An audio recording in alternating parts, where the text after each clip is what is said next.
8 years ago, I would have been happy with a truck that started every morning.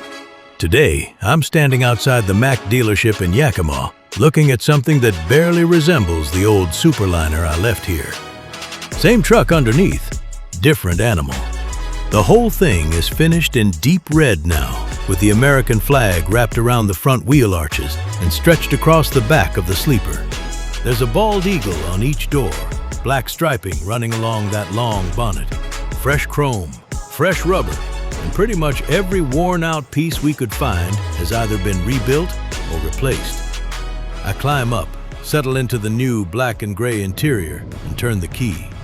That E9 V8 comes alive, and yeah, that'll do. We ease it forward across the yard, let the engine settle, then park up again before I head inside to find the man responsible for all of this. Well, you've been staring at it long enough that I'm starting to think you're looking for something we missed. I'm trying to work out how that's the same truck I dropped off here. It looks unbelievable, Wes. The paint alone is ridiculous, and somehow you've made the inside feel new without turning it into something it isn't. That was the whole idea. Restore the Super-Liner. Don't erase it. The chassis has been rebuilt around that 8x4 setup. The suspension's been gone through, fresh tires, fresh brakes, new interior, electrical, cooling, the lot. And you asked us not to be shy with the drivetrain, so we weren't. 680 horsepower. Tuned Mack E9 V8. Around 2360 on the torque, 12-speed maxi torque box, and you've still got that big 259-gallon tank. It'll pull considerably harder than it ever did before. You know me too well. What did the final damage come to? Another $100,000 on top of what you already paid. Paint, drivetrain work, the extra fabrication, and everything we found once we opened it up. It wasn't a cheap restoration. No, but it deserved one. That truck helped build your company. I'd say you finally returned the favor. And for what it's worth, this was one of the best projects we've had through the shop in years. Most restorations end up sitting under a cover. You're actually going to work this one. Starting today, Texas. Of course you are. Just promise me you'll enjoy the first 100 miles before you start complaining about fuel economy. No promises. Thanks, Wes. Seriously. Safe trip, Hank. And send me a photo when that eagle finally reaches Texas. I head back outside, climb into the Super-Liner, and shut the door. For the first time since I bought this thing, it feels finished. Not preserved, not retired. Finished. Please tell me you're actually leaving Yakima today and you haven't spent 6 hours polishing the truck. I've spent a perfectly reasonable amount of time admiring it. What have you got heading toward Texas? Nothing out of Yakima itself, but Victoria Hale's office has a government priority contract sitting in Wenatchee. Frozen fruit. XPO Logistics to Swift in Odessa, Texas. 33,000 liters, insulated trailer, $113,900. That's not a job. That's a small expedition. 1,800 miles, give or take. Longest single run Hank Haulage has ever taken. Victoria specifically wanted an experienced driver on it. And since you've just spent a fortune turning that antique into a freight train... Yeah. Send it over. Already did. Enjoy the new truck. Alvarez out. I release the brake, pull out of Yakima, and point that massive red bonnet toward Wenatchee. 8 years, one restored Super-Liner, and the longest drive we've ever attempted sitting right in front of us. Not a bad way to start the final year. The run from Yakima to Wenatchee gives me just enough time to get reacquainted with the truck before we put 33,000 liters of frozen fruit behind it. The first thing I notice is how different it feels. It's still a Super-Liner. The steering still has weight to it, the bonnet still takes up half the horizon, and the cab still feels more mechanical than the Anthem ever did. But the rattles are gone. The suspension actually absorbs things now, instead of simply informing my spine that a pothole exists. And when I put my foot down, that E9 pulls. We reach XPO, work our way into the yard, and find the insulated trailer waiting. I back underneath it slowly, hear the fifth wheel lock, connect the lines, and climb back down for a proper walk-around. Tires, lights, doors, seals, 33,000 liters of frozen fruit that somebody in Odessa apparently wants badly enough to pay over $100,000 to move. Everything checks out. I climb back in, ease the trailer out of the yard, and take my time through the industrial roads before finally pointing south. This is going to be home for a while. The road winds through Washington rather than giving us one easy interstate shot. Hills, curves, open countryside, and a truck I haven't properly driven in years. After a while, I call Claire. Hank Morrison, you have talked about that truck for months. You picked it up this morning and you're seriously going to make me ask how it is? It's incredible. Wes somehow kept everything I liked about the old truck and removed most of the things that made it miserable to live with.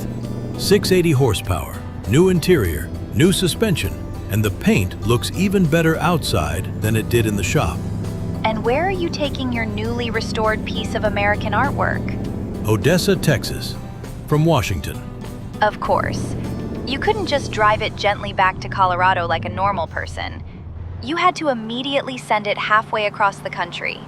Anything less would be disrespectful. Naturally. Just do me one favor. Stop when you're tired. Not when the delivery window tells you you're allowed to stop. When you're actually tired. I will. And Claire, when Texas is finished, I've been thinking about what we talked about slowing down, maybe spending more time in Montana again. You keep saying, maybe. I know. I'm trying to turn it into something more definite. Then finish Texas first. We'll figure out the rest together when you're back. Just don't make another 8-year plan without consulting me. Fair. The afternoon disappears underneath us. The restored truck feels stronger every hour, and by early evening, I've stopped listening for problems. That might be the biggest compliment I can give Wes. I'm just driving. The sun drops. The roads get darker. The engine settles into that constant low V8 note, and the miles keep coming. By the time it's properly night, I've been in the seat all day. Around 10, I decide Claire was right before she has the opportunity to tell me she was right. I pull off at a truck stop, work the trailer carefully around the parked rigs, and find a spot with enough room for the old Mack's ridiculous wheelbase. Parking brake on, lights off. The cab goes quiet.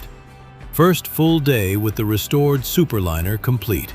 I grab something to eat, check tomorrow's route, and send Mia a quick message letting her know we're stopped safely. Then I climb into the sleeper. 10 hours. No alarm heroics. No rushing. Texas will still be there in the morning. 8 in the morning. Breakfast done. Coffee acquired. And the Super-Liner fires up like it's already impatient with me. We still have more than 20 hours of driving ahead. That number is almost funny. Almost.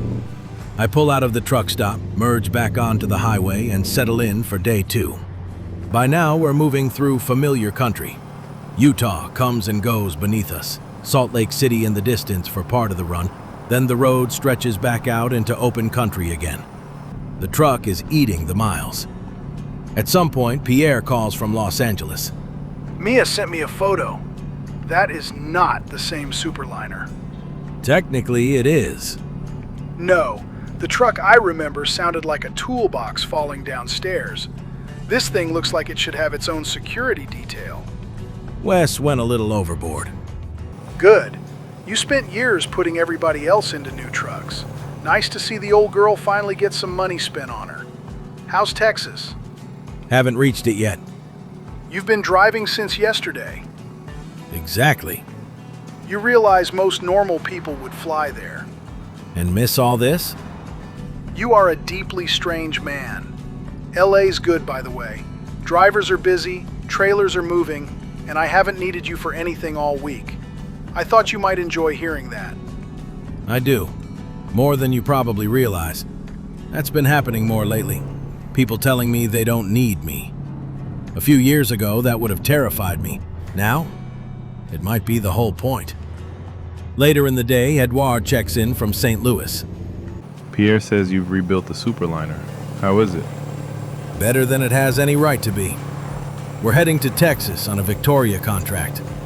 Then I'll keep this simple. St. Louis is running well. Sam's settled in, Suzanne's doing good work, and nobody has been fired this week. That's the sort of management report I like. You know, when you first asked me to run this place, I thought you'd still call every day checking everything. You don't anymore. Should I be worried? No, you should probably be proud. Go drive your ridiculous red truck. The scenery slowly changes as we continue south. By late afternoon, the green gives way to broader, drier country. Then New Mexico appears again. I was here only last year, but approaching from this direction makes it feel different. More open, more desert. Long distances where the horizon seems to move backward every time the truck moves forward. Evening arrives, then darkness. I watch the fuel gauge creeping lower and lower, and for once the Super-Liner's 259-gallon tank suddenly doesn't feel enormous. By 10, the warning is getting a little too interesting. Then a gas station appears off the highway. Perfect timing. I ease off the road, bring the truck around to the diesel pumps, and fill it right back up. The numbers climb for what feels like several business days. 200+ gallons has a way of making you reconsider every complaint you've ever made about fuel economy. Once we're full, I move around to the truck parking area and shut down for the night. Second day complete, second truck stop, and Texas is finally close enough that tomorrow we should actually reach it. Morning in New Mexico. Sun already up, truck fueled, and for the first time since leaving Washington, Texas feels genuinely close. I pull back onto the highway and let the Super-Liner stretch its legs. The landscape is wide open out here. Long roads, low scrub, distant buildings, and enough empty space to make the truck feel tiny. We roll through Clovis, right on the eastern side of New Mexico, and somewhere beyond it, the final miles of this first monster run begin disappearing. My phone rings. Victoria Hale. Mr. Morrison, I wanted to check that the Wenatchee contract is progressing without difficulty. 2 nights on the road, 1 enormous fuel stop, and roughly enough coffee to float the truck. But yes, we're nearly in Texas. Excellent. And the restored Mack? You've heard about that too? Mia mentioned you were taking what she described as the aggressively patriotic one. That sounds like Mia. It's doing great. Good. Then perhaps this is an appropriate first assignment for it. There is one other matter. The investigation into Vane's network continues, but Hank Haulage remains cleared as an unwitting carrier. Nothing has changed there. And Cross? No confirmed location, no reliable sighting. Nothing I would advise you to act upon. So he's still out there. Possibly. Or he may simply be very good at disappearing. Either way, that is no longer your job to solve. Transport the fruit, Mr. Morrison. Leave Adrian Cross to us. That's about as much closure as I'm probably going to get. Vane got caught, Cross disappeared, and life carried on. Maybe sometimes that's the answer. Not everything gets tied off with a neat little bow. A while later, the scenery changes again. Texas. We made it. The final state of this chapter. And I've entered it in the same truck that helped me survive the beginning. That feels right. Texas wastes no time showing us how big it is. Hours pass, and Odessa still feels distant. Oil country starts appearing more frequently. Pump jacks, industrial yards, energy infrastructure scattered across the landscape. This is the Permian Basin, one of the biggest oil-producing regions anywhere in North America, and you can tell just by watching the traffic. By Wednesday afternoon, after what feels like an entire documentary's worth of road, Odessa finally appears. I work the Super-Liner off the highway and into the industrial streets. The trailer has been behind us for more than 50 hours since this run began. I'm taking my time now. No clipping curbs, No rushing the final turn. We reach Swift, pull into the yard and line the trailer up with the drop point. Reverse, straighten, a little more. Parking brake. Done. 51 hours and 39 minutes, 1,831 miles, around 250 gallons of fuel, and $113,900. The longest single drive Hank Haulage has ever completed. I climb out and just stand beside the Super-Liner for a moment. Washington to Texas. First proper job after restoration. Not bad. The frozen fruit is somebody else's problem now. Mine is sleep. I park nearby for the night, shut everything down, and decide Texas exploration can wait until morning. We've crossed half the country. Tomorrow, we start working our way through the biggest state on the map. The next morning feels almost suspiciously normal. No 1,000-mile route, no 2-day countdown, just Texas. Mia finds our first proper local run, Odessa to Fort Stockton. 2 heat exchangers on tandem trailers, $4,500. After 113 grand, that number looks like somebody forgot a zero. I don't care. This is exactly what I came here for. We make our way to XTO, pull through the yard, and find both exchangers strapped down and waiting. These aren't tiny bits of equipment. 2 big industrial heat exchangers sitting one behind the other, which means the truck suddenly looks even longer than usual. Everything is secure. Ease the load out through the gates and take my time getting onto the road. The restored steering makes a difference immediately.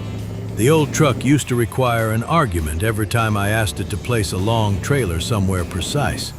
Now it actually listens. Mostly. Once we're clear of Odessa, Texas begins opening up around us. This part of the state is enormous, dry, and heavily tied to energy. Out here, distances between towns can be bigger than entire days of driving in some places. It's a good state for a truck like this. Long roads, big freight, plenty of room to look ridiculous. I've just been sent a picture of a red Super-Liner covered in eagles. Please tell me that's yours. Depends whether you like it. I love it. It looks like America itself got tired of walking and bought a truck. Where are you? West Texas, Odessa to Fort Stockton. First real exploration jobs. You know, you've been saying first time here for 8 years. Eventually you're going to run out of America. Not yet. There's still a whole eastern side I haven't touched. There it is. I knew retirement sounded suspicious. I never said retirement. Maybe just slowing down for a bit after Texas. Good. You've earned the right to occasionally know what your own house looks like. The call ends, and the highway settles back into that long West Texas quiet. A couple of years ago, I would have used every empty minute like this to check driver income, garage utilization, loan payments, truck damage, whatever number I could worry about next. Now there are managers for that. Mia keeps dispatch moving. The depots report in. The money comes in whether I'm staring at the company screen or not. It's taken me 8 years to understand that building a business strong enough to run without you is not the same thing as making yourself unnecessary. It just means you finally built it properly. Fort Stockton comes into view later on. Historically, this place grew around a frontier fort and the springs that made settlement possible out here. But today, I'm mostly interested in the XTO gate opening in front of me. I bring the tandems into the yard slowly. There's plenty of space, so no need to make this complicated. We follow the marked route, swing the long setup through the depot, and roll straight into the unloading point. I watch the rear trailer follow through the final turn, straighten the whole thing out, and bring both exchangers exactly where they need to be. Parking brake, engine idling, job complete. $4,500. Not glamorous, not enormous, but after the last 3 days, I'm very happy with ordinary. Next up though, Mia has us heading back toward Odessa before turning east again. Cooling towers, Destination Junction. Texas is officially underway. We head back toward Odessa empty, which gives me a bit of time to enjoy the truck without 40 feet of industrial equipment trying to follow me around. By the time we reach Swift, the next load is ready. 2 cooling towers, Odessa to Junction, $13,000. Airlines connected, electrical checked, straps inspected. The towers sit high enough that I'm immediately paying attention to every overhead sign and every tight turn out of the yard. We ease forward, clear the gate, and spend the next few minutes threading our way back toward the main road. Once the road opens up, I let the truck settle into a steady pace. This is where the restoration really starts making sense. The old Super-Liner had personality, loads of it. Unfortunately, some of that personality was mechanical suffering. Now the V8 still sounds old school, and the cab still feels like a proper truck, but it doesn't feel tired anymore. There's a difference between classic and worn out. Wes finally removed the second one. A few hours into the run, Cliff calls. So I hear year 8 has started with you driving something that looks like a 4th of July parade. I'm beginning to suspect Mia has a group chat I don't know about. She sent one photo. That was enough. You remember when you were borrowing work and counting every dollar? Now you've got depots everywhere and a custom Super-Liner crossing Texas. I remember. Probably more than I should. Good. Means you haven't completely turned into one of those people who says, "our logistics footprint" at dinner. What happens after Texas? You gonna keep adding pins forever? I don't know. Claire and I have been talking about Montana. Maybe Billings for a while. Let the managers run things. Do some local work. Actually sleep in the same place more than 3 nights in a row. That sounds suspiciously healthy. Don't spread it around. Not long after Cliff hangs up, Ryan checks in from New Orleans. How far into Texas are you? Somewhere between "this state is big" and "why is this road still going?" Heading toward Junction. Good. I'm asking because we're getting more Texas-bound work out of New Orleans now. Houston especially keeps showing up on the dispatch board. If you ever decide to put a depot down there, it would make life pretty easy for us on the Gulf side. Funny you should say that. Houston and Dallas are both on my list once I've actually seen them. Nothing decided yet. I figured. Just thought I'd give you the view from down here. New Orleans is good, by the way. Crews settled, trucks are busy, and nobody needs rescuing. That seems to be the theme this year. Could be worse. And the scenery begins changing with it. We pull into Keeney and Nagel later on and work our way toward the unloading point. This one needs a little patience. I straighten the trailer, creep backward, and watch both mirrors until the cooling towers are exactly where they need to be. $13,000. Another town crossed off, another load delivered. I shut the engine down for a minute and check what's next.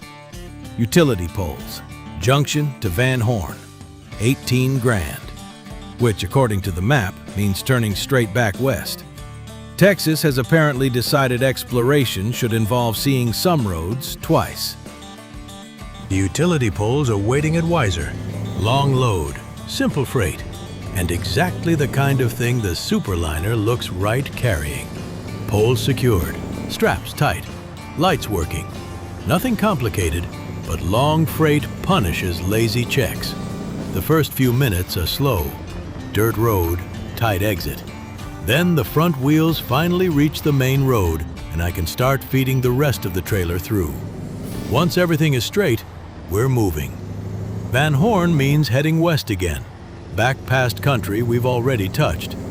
It's Friday now. That monster Washington run consumed most of the week on its own, which means autumn has gone incredibly quickly. I call Mia while the road is quiet. How's Texas? Large. That's my professional assessment. Very insightful. I'll add it to the company records. The Super-Liner's doing great, and I've been thinking about what happens after we finish down here. Billings. How did you know? Because every time you talk about taking time off, you immediately mention Montana within 30 seconds. Also, you've checked the Billings Depot numbers 6 times this week. I have not. You absolutely have. For what it's worth, the company can handle it. Pierre has LA, Edouard has St. Louis, Michaela has Seattle, Ryan has New Orleans. You do not need to personally hold every steering wheel at once. I know. It's just strange hearing someone say that after 8 years of building it. Then maybe year 8 is where you finally believe it. And before you get emotional on me, I've got your paperwork ready for Van Horn. Alvarez out. I laugh to myself and keep driving. A little later, Michaela calls from Seattle. I'll keep this quick. Seattle's doing well, but we're starting to run into the obvious problem. 3 bays, 3 drivers, no room. You need the upgrade? Not desperately today, but soon. Marcus and Gary are both busy, and we've had enough local work coming through that I could justify another couple of trucks if you wanted to expand. Send me the numbers. I'll look at it when I'm back in Colorado. Will do. And the truck looks ridiculous, by the way, in a good way. I'm choosing to stop listening after good way. That gives me something else to think about while Van Horn gets closer. Maybe slowing down personally doesn't mean Hank Haulage stops growing. Maybe the next version of this company is one where the depots tell me what they need. The managers make the decisions, and I stop pretending every expansion has to begin with me standing in the yard. The road stays open for most of the run. Long Texas miles with utility poles behind me and that red bonnet pointing west. Van Horn eventually starts appearing ahead, sitting out in the high desert with mountains framing the distance. We work our way off the highway and into Turner Construction. This drop needs room. I pull wide, let the trailer follow, straighten everything, and bring the poles into the yard without rushing it. Once I'm lined up, I set the brake and let the crew take over. $18,000. Done. There's one final job that works perfectly for where I need to be. Moving containers heading north to Pueblo. It means leaving Texas again, crossing New Mexico, and making one long final push back toward Colorado. It's late. It's Friday, and sensible Hank would probably sleep first.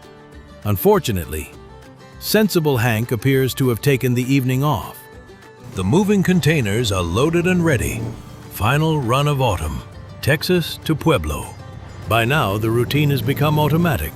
Tires, lights, coupling, doors, straps. Then back into the cab.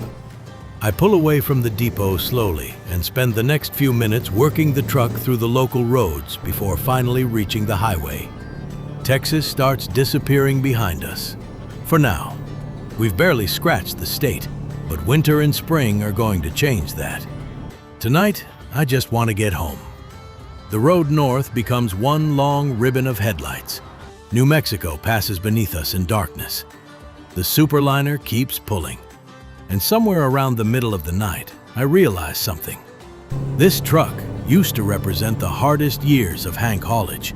The years when every repair mattered, every job mattered, every $1,000 mattered. Now, I'm driving the same truck toward a company with depots all over the country and enough employees that half of them probably have no idea what this Mack means. Maybe that's why I wanted it restored.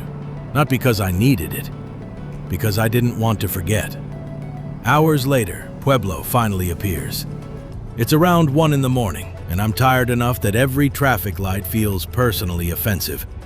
I pull off the highway and make my way through the quieter streets toward the Ford dealership. The place is nearly deserted. Perfect.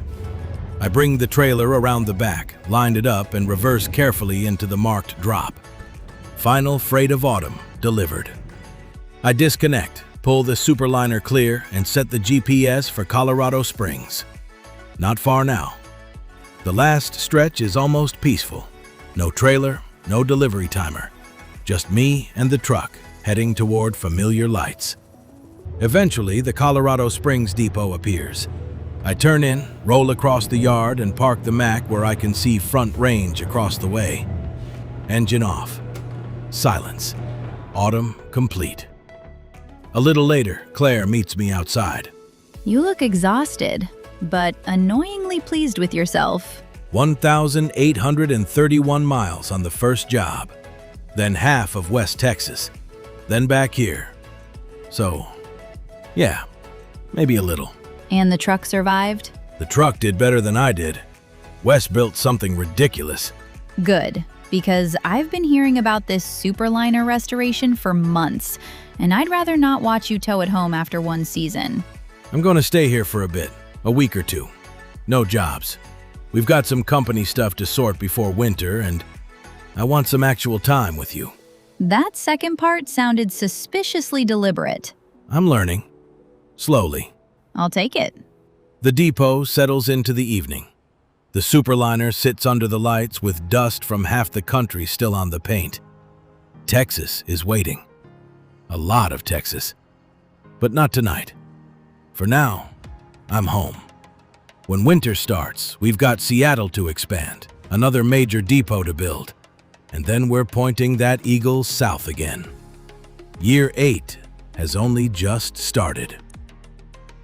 Winter settles over Colorado Springs, without the snow this time. Cold mornings, gray skies, the occasional fog bank sitting over the roads.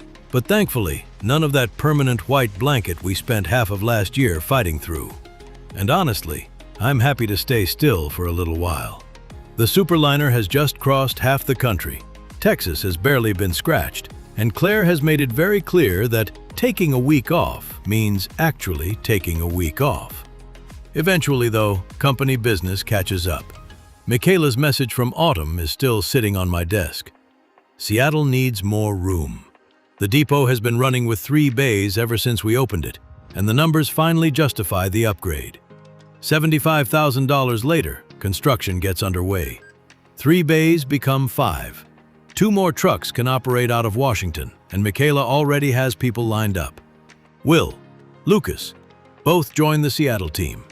Wes handles another 2 Mack Anthems for us out of Yakima. 70-inch sleepers, upgraded engines, upgraded transmissions, full Hank Haulage colors. Around $184,000 each. I barely have to get involved. Michaela handles the drivers, Wes handles the trucks, Mia handles the paperwork. I approve the spending. That's it. 8 years ago, I would have personally driven across 2 states just to check somebody tightened a bolt. Apparently, we're evolving. Then I zoomed the map out. Los Angeles, Seattle, New Orleans, St. Louis, Colorado Springs, Billings. And there's one city sitting east of St. Louis that keeps bothering me. Chicago. We've run freight through there plenty of times, but we've never planted a proper Hank Haulage operation in the city. It's far enough from St. Louis to make sense. Huge freight market, rail, interstate connections, a proper eastern gateway before we eventually push beyond the part of America we know. The large garage listing is $225,000, so I buy it. 5 bays, ready to go. Now I need somebody to run it. Steve is standing outside the Colorado depot when I find him. You've got that look again. Every time you walk over with that expression, somebody either gets a new truck or gets relocated. Chicago, 5-bay depot. I want you running it. You've been here long enough.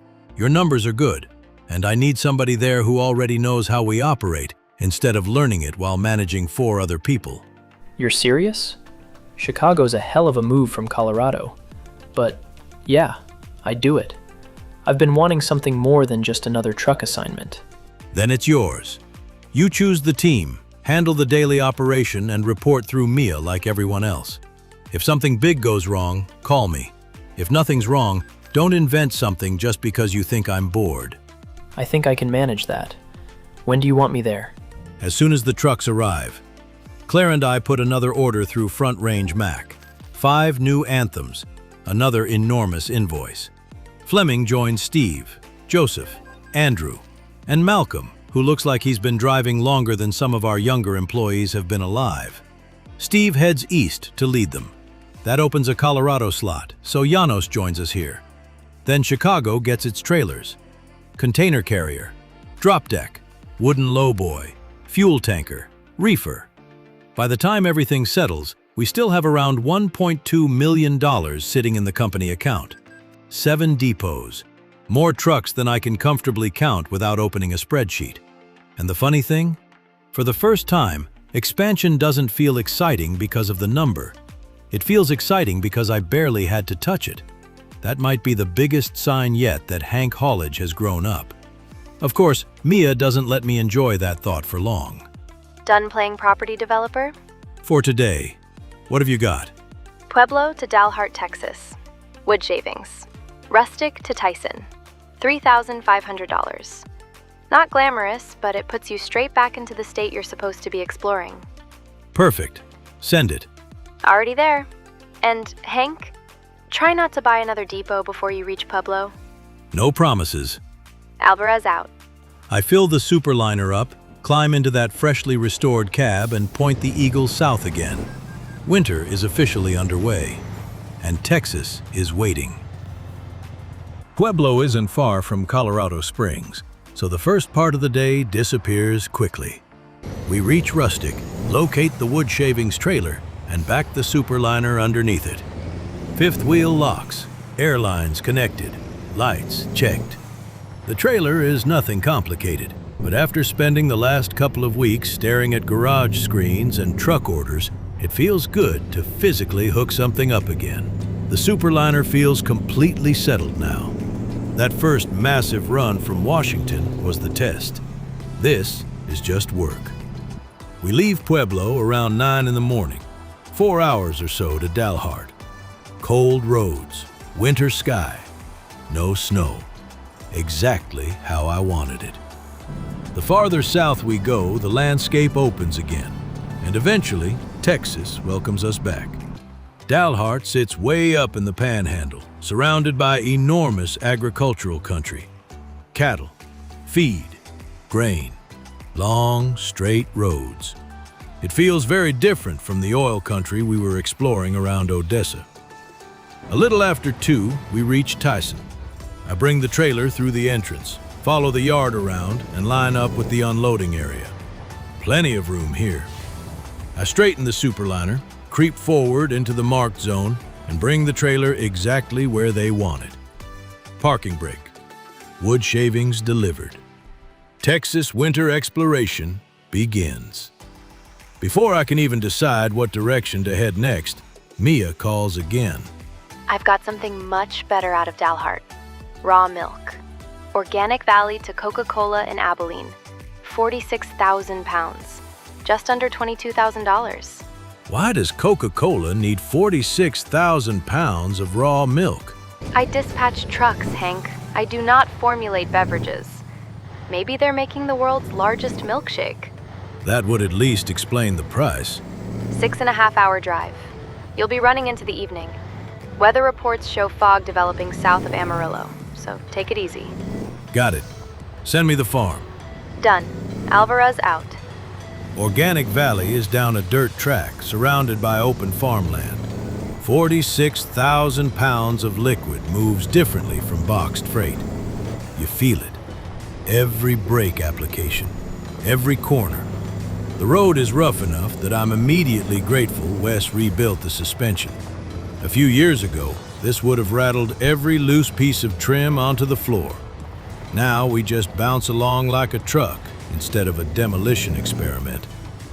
We reach the main road, swing the tanker wide, and start south. About an hour into the trip, the visibility begins shrinking. Then the fog arrives properly. Headlights, white road lines, not much else. It's thick enough that even the huge red bonnet starts disappearing into it. Amarillo appears somewhere inside the gray. This is one of the major cities of the Texas Panhandle, sitting right along the old Route 66 corridor and surrounded by some of the biggest cattle and agricultural operations in this part of the country. Today, though, I mostly see traffic lights floating in fog. We keep the speed sensible. No reason to rush. The tanker is heavy, the visibility is poor, and the only prize for arriving 10 minutes early is getting to wait 10 minutes longer before bed. Evening becomes night. The fog eventually thins, but darkness replaces it. Hour after hour, the Super-Liner keeps pulling. By the time Abilene finally appears ahead, I'm ready to be done. We reach Coca-Cola a little before 10. I bring the tanker around the back, line up slowly, and reverse toward the receiving point. A little left, straighten, back, brake. 46,000 pounds of raw milk successfully delivered to a soft drink company. I still have questions, but they can wait until morning. There's a truck stop nearby. I park the Mack, shut everything down, and disappear into the sleeper for a very well-earned 11 hours. 9 in the morning. I wake up to the sight of a Dunkin' Donuts almost directly beside the truck stop. There are moments in life when the correct decision is obvious. Coffee, 2 donuts, possibly 3. Nobody needs to know. I climb back into the Super-Liner with breakfast handled and Mia already calling. Morning. You sound suspiciously cheerful. Donuts. Of course. I've got Abilene to Austin, IBC containers, best asked to Turner Construction, $14,000. Pickups at a wind energy construction site. Austin. Finally. Yep, Texas State Capitol. Try not to buy it. No guarantees. Alvarez out. We leave the truck stop and head toward the pickup location. The road turns to dirt. Then the wind turbines start appearing.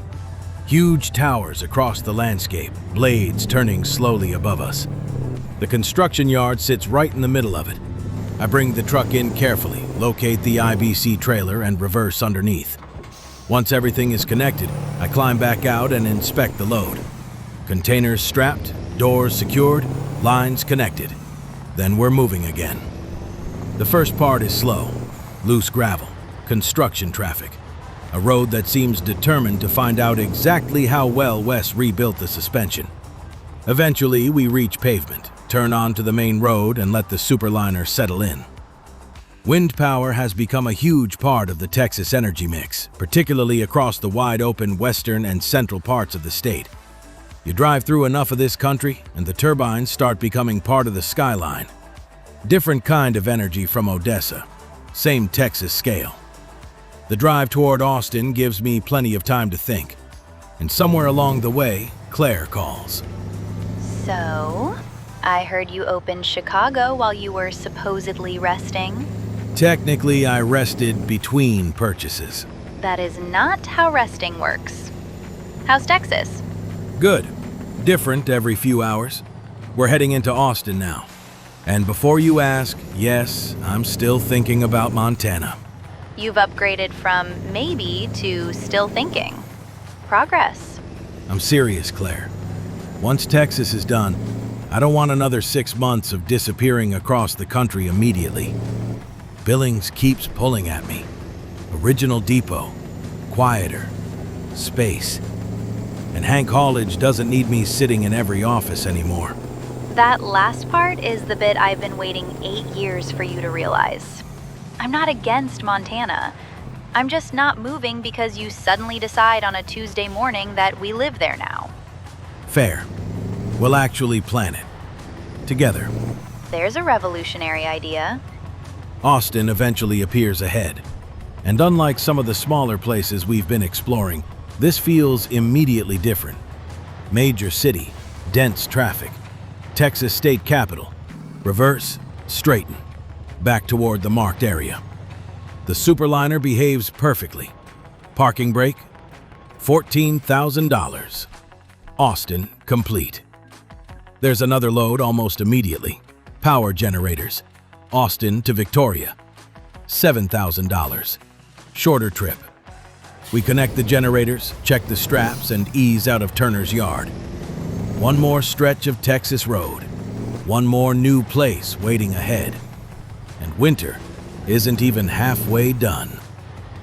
The power generators head south from Austin. Nothing dramatic, just a solid flatbed job and a chance to see more of the state. We leave Turner Construction slowly, work our way through the city traffic, and eventually find open road again. Austin fades behind us. A couple of hours later, Victoria comes into view. Not Victoria Hale, the city. That distinction feels worth making these days.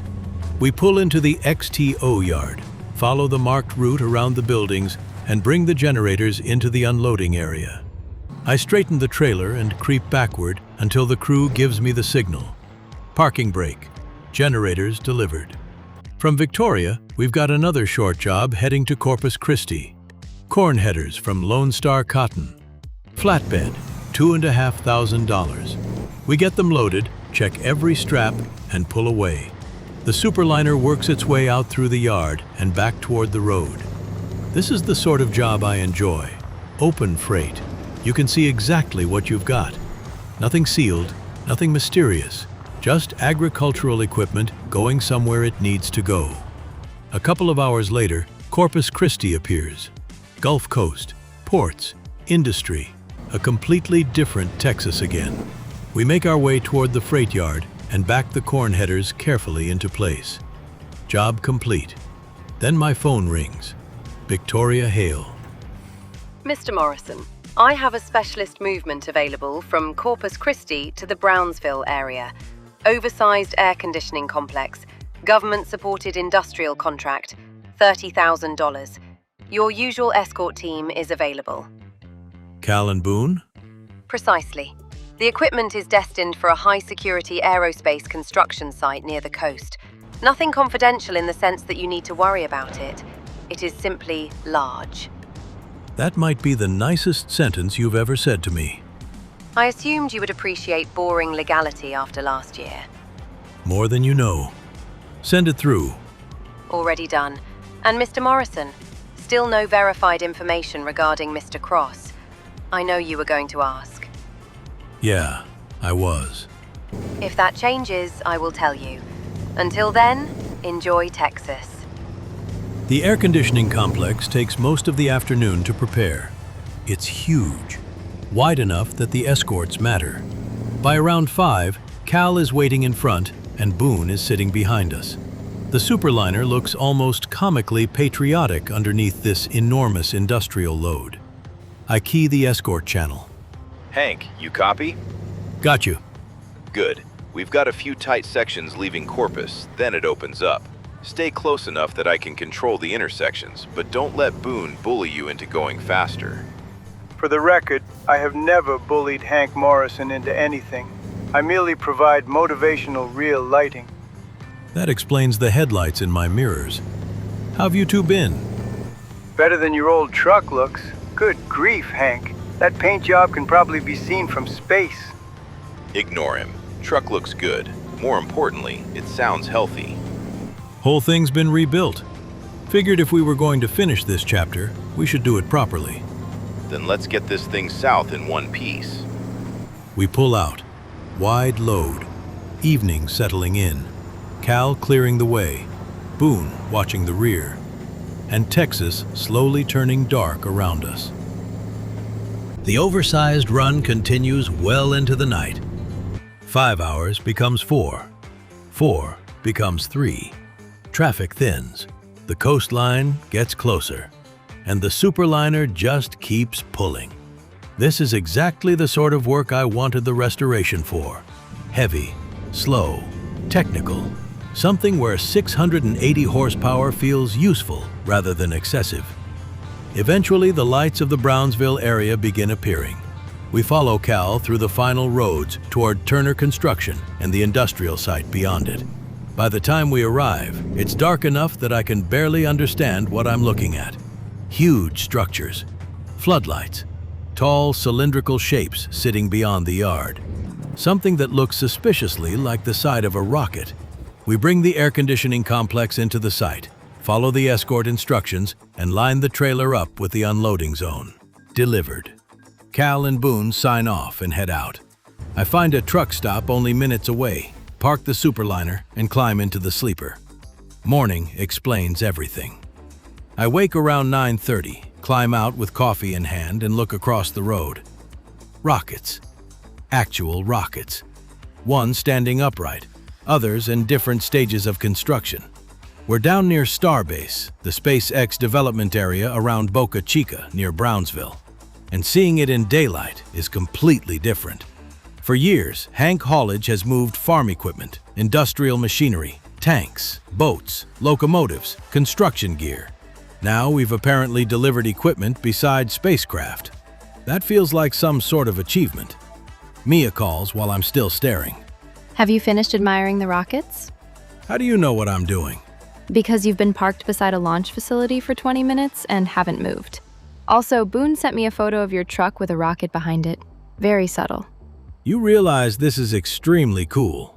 Yes, space is fascinating. Unfortunately, freight still exists on Earth. McAllen to Laredo. Used packaging. Keeney and Nagel to Union Pacific. $6,200. Fine. But if they launch anything while I'm leaving, I'm stopping. Naturally. Alvarez out. We make the short reposition north to McAllen. Keeney and Nagel has the trailer ready. Nothing glamorous, used packaging. Exactly the sort of load that keeps a trucking company alive between rockets and oversized machinery. Once we're ready, we leave the yard and work our way onto the highway. Sunny morning, clear roads. Completely different from the fog around Amarillo. The drive to Laredo isn't particularly long. That's fine. By midday, we're already working our way through the city.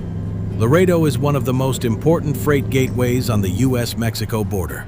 An enormous amount of trade passes through here by truck and rail. You don't need statistics to understand that. Just look at the trailers. We reach Union Pacific, enter the container yard, and set ourselves up for the drop. Reverse slowly. Trailer straight. Back toward the marked zone. Brake. Used packaging delivered. Before I even disconnect, I spot something considerably larger sitting across the yard. Whole truck chassis, oversized, and two familiar escort vehicles parked beside it. Boone sees me looking. He waves. Apparently, we're not done yet. The next contract is Laredo to San Antonio. $30,000. A complete truck chassis on a specialist trailer. Another Victoria-supported industrial movement. By late afternoon, everything is strapped down and ready. Cal gets in front. Boone settles behind. And just before sunset, we roll out of Union Pacific. All right, Hank. Second oversized job in 2 days. People are going to think you've developed expensive tastes. Victoria pays better than waste paper.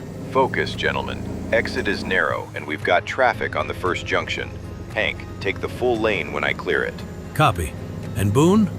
If I hear one comment about the Eagle paint, I'm turning around and leaving you in Laredo. I wasn't going to mention it. I was going to ask whether the Department of Defense knows one of their flags escaped.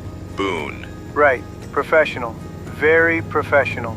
We clear the city and settle onto the highway. The evening disappears quickly. Darkness comes in. The chassis behind me stays stable, and the restored Super-Liner feels completely at home under the load. A few hours later, San Antonio begins glowing ahead.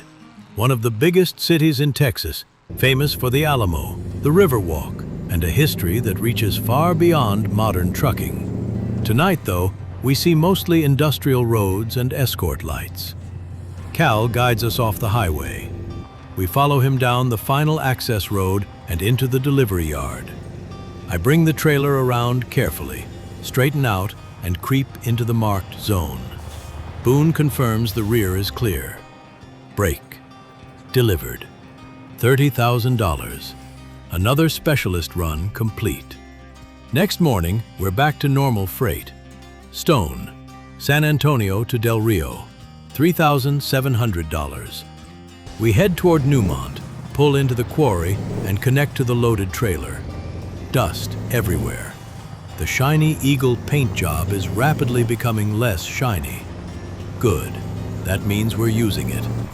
And pull away through the quarry roads. Heavy trailer, loose surface. Plenty of time to let the V8 work gently rather than throwing everything around. Once we reach the main road, Del Rio sits west. This run gives me a quieter few hours. No escorts, no urgency, no government paperwork, just stone. By early afternoon, Del Rio appears. We work through town and find Metal West. The drop is tucked beside the road, so I take my time setting up. Pull forward, angle the trailer, reverse. Watch the driver's mirror. Correct. Back again. Finally, the trailer sits exactly where it needs to be. Job complete. Now I've got a problem.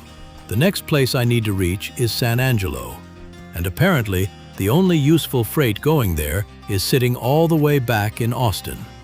4 hours away. Empty. Sometimes trucking is beautifully efficient.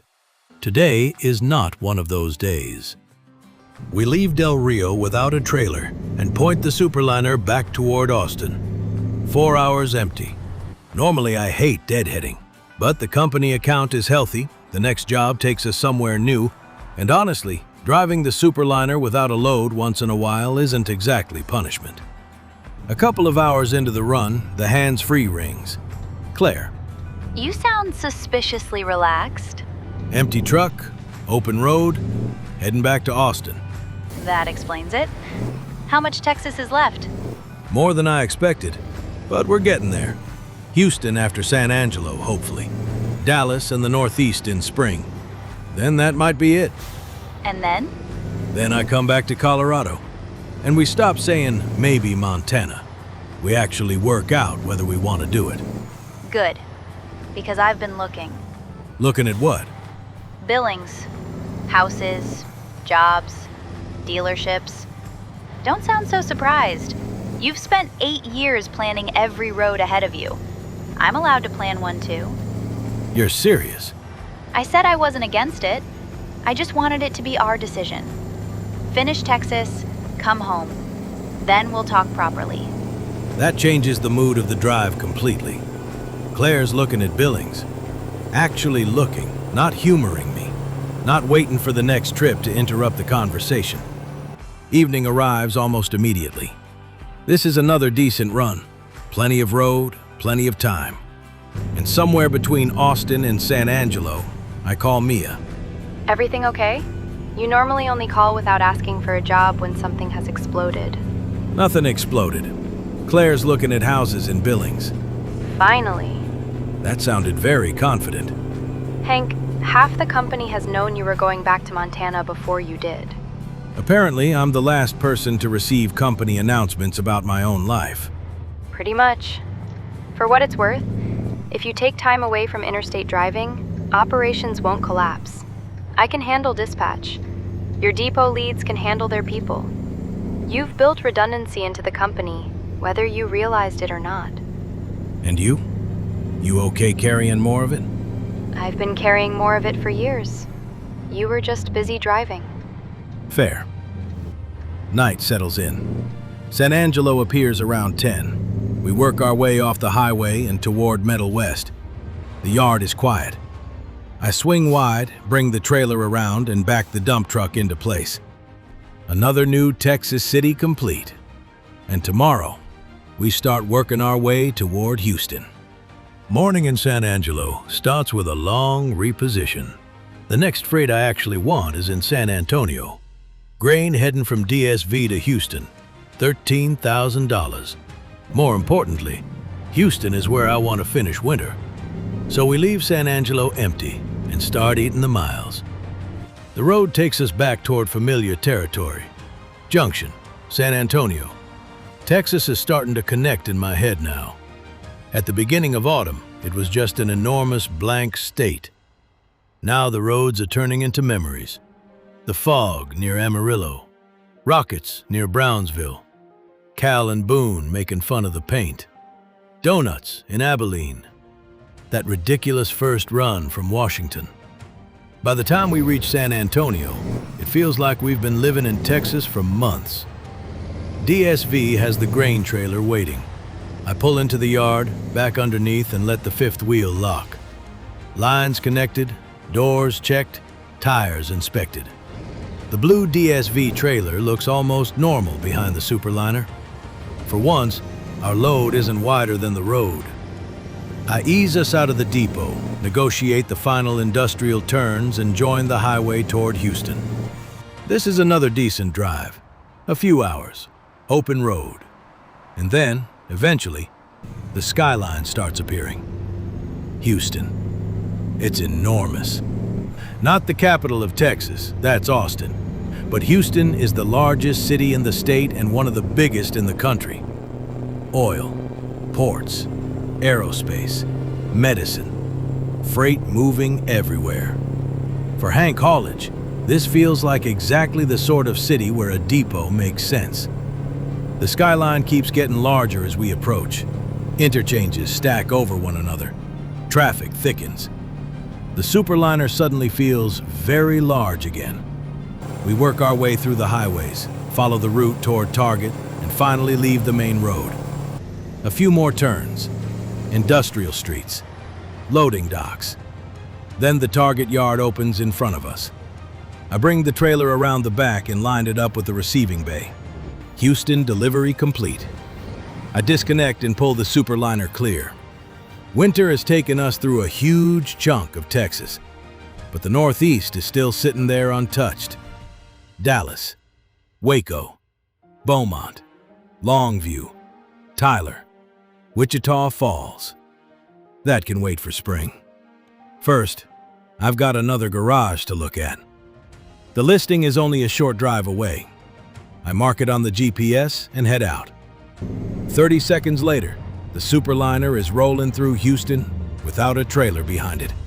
And I'm already doing the dangerous thing again. Imagining what Hank Haulage could look like here. We pull into the property. 3 bays, decent yard, good highway access. Right city. I don't need much convincing. $75,000. Purchased. Houston officially belongs on the Hank Haulage map. Buying the Houston garage is the easy part. Making it useful takes another couple of weeks. First, we expand it. Another $100,000 turns 3 bays into 5. Construction crews come through, the yard gets reorganized, extra workshop space opens up. And suddenly, this isn't just somewhere to park a truck. It's a proper Gulf Coast depot. Now it needs people. Jana has been with us in Colorado Springs for a long time. Reliable, experienced, exactly the kind of person I trust to establish a new operation. So she relocates south with her truck and takes the lead. Her team fills out quickly. Harold, Dirk, Ruth, Manuel. Colorado gets Simone to replace Jana. 5 drivers in Houston. Then come the trucks. Another order through Front Range Mack. 70-inch sleepers, company colors. Same upgraded configuration we've standardized across the fleet. 5 more Anthems. At this point, Claire jokes that Hank Haulage probably has its own line on Mack's annual sales report. She might not be wrong. Once the trucks are allocated, Houston gets trailers. Insulated, double wooden lowboy, double aluminum flatbed, grain hopper, food tanker. Everything a mixed Gulf operation needs to start working immediately. When I finally zoom the company map out, it takes a second to process. Los Angeles, Seattle, Chicago, New Orleans, St. Louis, Colorado Springs, Billings, Houston. 8 depots, all staffed, all running, all producing revenue whether I'm personally driving or not. There was a time when having 2 trucks felt reckless. Now I've got an entire company spread across the country. My phone rings while I'm still looking at the map. Unknown Montana number. Hi, is this Hank Morrison? My name's Grace. I manage operations for Manston Farm outside Billings. Hope Manston gave me your number. Hope? Yeah, I know Hope. What can I do for you? Nothing immediate. We're planning ahead. The farm has grown quite a bit, and Godric wants somebody dependable handling more of our local transport. Production pickups, pallets, dairy, timber, that sort of thing. Mostly Montana work, short runs, home most nights. Hope mentioned Hank Haulage started in Billings, so I thought I'd ask whether you had a driver who might be interested later in the year. Funny timing.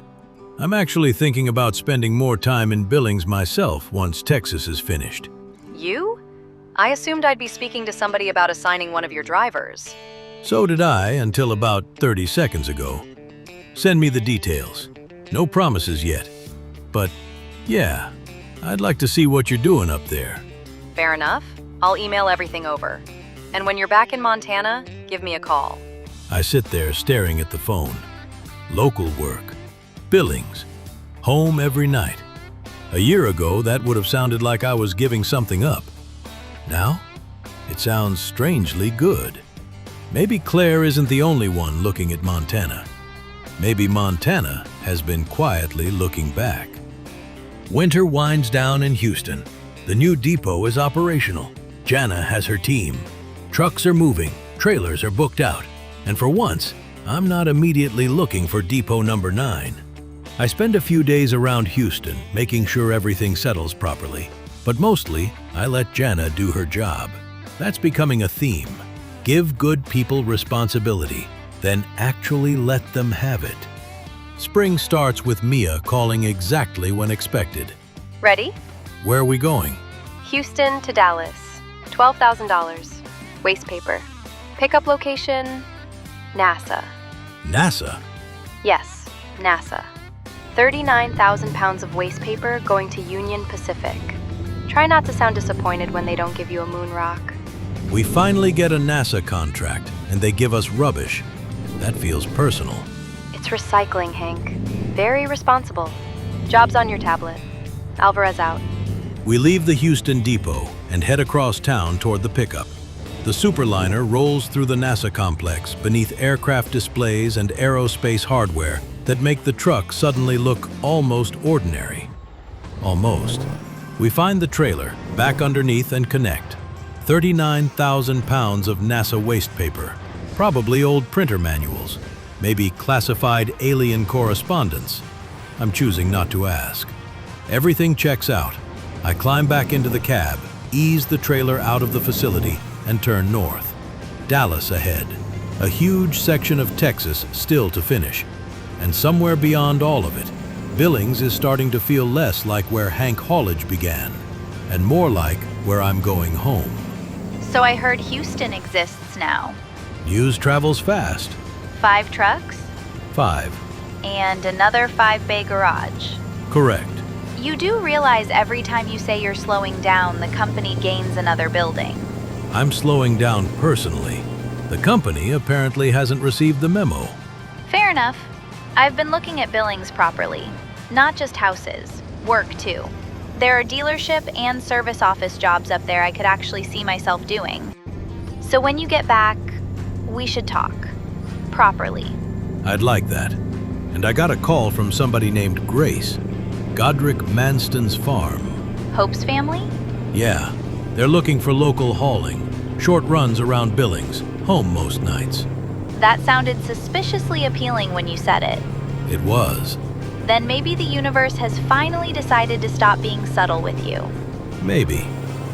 There's even an aircraft on display, carrying what looks like spacecraft hardware on top of it. Houston really is tied to space in a way you can't quite appreciate until you're driving through it. NASA's Johnson Space Center has been one of the major centers of American human spaceflight for decades. Mission control, astronaut training, programs that have sent people far beyond Texas. And Hank Haulage has contributed. Old paper. I'll take it. The trailer follows us onto the highway, and Houston's skyline slowly falls away behind us. Dallas is several hours north. Plenty of time. About halfway through the run, we pass through Huntsville, and the road starts feeling less like the Gulf Coast we've spent winter exploring. More trees, more greenery, different Texas again. My phone rings. Grace. Hi, Hank. Hope I'm not catching you at a bad time. I wanted to follow up on the information I sent from Manston Farm. Godric's been asking whether I've found anyone for the local transport work yet. You told him you might have someone? I told him I was speaking to a company. I deliberately left out the part where the owner of the company sounded more interested than any driver I expected to assign. We've got dairy products, timber, greenhouse stock, brewing products, clothing, general pallets. The farm has become a little ridiculous. Sounds familiar. I started with one truck and somehow ended up with depots across half the country. How local are we talking? Mostly Billings and the surrounding region. Some longer Montana runs when required, but this isn't interstate life. The idea is somebody who can start in the morning, handle what we need moved, and generally be home at a sensible hour. That last part sounds dangerous. I might get used to it. I'm finishing Texas now. Once that's done, Claire and I are seriously looking at moving back to Billings. Let me get there first. Then I'll come meet Godric properly. That works for me. I'll tell him we may have found our trucker. Our trucker? Funny, I have more than 40 trucks moving around America now, and that phrase still sounds like it could mean me. The road carries us the rest of the way toward Dallas. Eventually, the skyline rises ahead. Another enormous Texas city. We leave the interstate and work through the industrial roads toward Union Pacific. The container yard is huge. Rows of trailers, rail lines, and containers stretching away in every direction. I follow the signs through the facility, make the final turn, and set myself up for the drop. The tandem trailer needs room. Pull forward, let it straighten. Reverse slowly. NASA's waste paper has officially completed its own space program. Dallas is on the map, and there's another load waiting almost immediately. Empty pallets. Dallas to Waco, $3,000. Not everything can be rocket science. Home Depot has the pallets ready. A tandem setup again, which feels like excessive engineering for empty wood. But freight is freight. Both trailers secure, doors latched, tires good. Nothing exciting. That's exactly how I like it. The tandems need a little extra patience through the exit, so I swing wide, let the rear trailer follow, straighten everything on the access road, and finally merge back into Dallas traffic. The restored Mack still gets attention everywhere we go. Red paint, flags, eagles, chrome. It's not subtle, but after years of black paint and company colors, I think this truck earned 1 year of showing off. Once we clear Dallas, the road settles down. Waco sits south along the Interstate 35 corridor, roughly between Dallas and Austin. It's another one of those places I've heard mentioned for years without ever having a reason to stop. Now I've got several thousand pounds of pallets providing one. Mia checks in while we're rolling. How much Texas is left? Less every hour. Dallas is done, heading to Waco. After that, most of what's left is east and north. I've been checking the map too. You're getting dangerously close to finishing this whole side of the country. I noticed. Feels strange. For 8 years, there's always been another unexplored state sitting right beside the one I was in. Now I'm starting to run out. You're not running out. You're finishing. Different thing. And before your brain starts inventing another 12 depots to compensate, enjoy it. That obvious? Painfully. Alvarez out. Waco appears later in the afternoon. We make our way through town towards Siva Logistics. The yard is fairly straightforward, but tandems make every straightforward yard slightly less straightforward. I bring the nose around, use as much space as they'll give me, and line the first trailer up. Done. $3,000. The pallets are somebody else's problem. Our next load is considerably more alive. Waco to Beaumont. Live cattle. $24,500.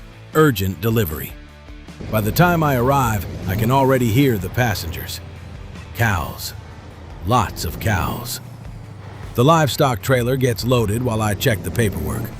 Once everything is secure, I climb back into the cab and start easing away from the farm. You drive differently with livestock. Smooth acceleration, smooth braking. No unnecessary drama. There are living animals behind me, not pallets. The dirt track finally meets pavement. I straighten the trailer, bring the speed up gently, and point us toward Beaumont. Evening is already beginning to settle. We've got a few hours ahead, and judging by the noise behind me, apparently I'm not driving alone. The cattle spend most of the journey reminding me they exist. Every now and again, a particularly enthusiastic moo comes through the back of the trailer, usually right when I'm enjoying 5 seconds of quiet. We leave Waco in the late afternoon and work east. The sun starts dropping. Then darkness takes over. Beaumont sits close to the Louisiana border, which means this stretch of Texas starts feeling different again. More trees, more moisture, more Gulf influence. After weeks of desert, oil fields and open West Texas highway, it's almost strange seeing this much green. We reach Beaumont around 9. The city is tied heavily to the energy and petrochemical industries, partly because of its position near the Gulf and the enormous refining operations around this part of southeast Texas. Tonight, though, I'm looking for Evergreen. We leave the main road, work through the industrial streets, and reach the receiving yard. The cattle are definitely ready to be out. I bring the livestock trailer through the gates and follow the yard around toward the unloading point. Job complete. I don't ask what Evergreen intends to do with the trailer full of cattle. Some questions are better left between the customer and the cows. The following morning, Beaumont gives us something completely different. Clamshell buckets. Industrial attachments on a flatbed heading north to Longview. About $16,000. The buckets are heavy, awkward-looking pieces of equipment. The sort of thing used for grabbing bulk material in construction or industrial work. Straps and chains get another check. Nothing moves. Good. The industrial roads around Beaumont eventually lead us back toward the highway. Once we're clear, I settle into the run north.